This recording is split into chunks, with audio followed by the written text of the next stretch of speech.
ক্যালিফোর্নিয়ার Los Angeles শহরে জাঁকজমকপূর্ণ আয়োজনে পালিত হয়েছে বাংলাদেশের মহান বিজয় দিবস। এই উপলক্ষে আয়োজিত বর্ণাঢ্য অনুষ্ঠানে লিটল বাংলাদেশ ও এর আশেপাশের শহরগুলোর বাঙালি অভিবাসীরা অংশ নেন।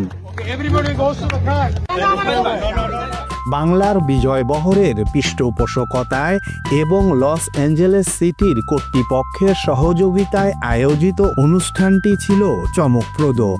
এর প্রধান আকর্ষণ ছিল 200টিরও বেশি গাড়ির এক বিশাল মোটর শোভাযাত্রা।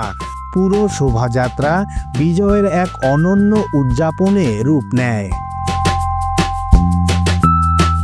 অনুষ্ঠানটি সঞ্চালনা করেন মিঠুন চৌধুরী ও সাজিয়া হক মিমি। অনুষ্ঠানে উপস্থিত ছিলেন ক্যালিফোর্নিয়ার ব্যারেজ সিটি মেয়র মাইকেল বার্কস ও কাউন্সিল ওমেন হেদার হার্স।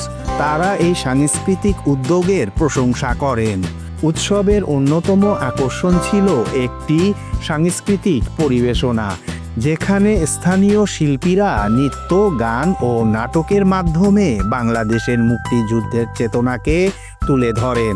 পাশাপাশি ছিল বাংলাদেশের ঐতিহ্যবাহী পোশাক ও সংস্কৃতি নিয়ে ফ্যাশন শো, ছোটদের পারফরমেন্স এবং বাঙালি খাবারের মেলা দর্শনার্থীদের জন্য ছিল বাড়তি পাওনা। লস অ্যাঞ্জেলেসে এমন এক আনন্দমুখর উদযাপন বাঙালি সংস্কৃতি ও ঐতিহ্যের প্রতি সবার ভালোবাসা ও শ্রদ্ধাকে আরও দৃঢ় করেছে।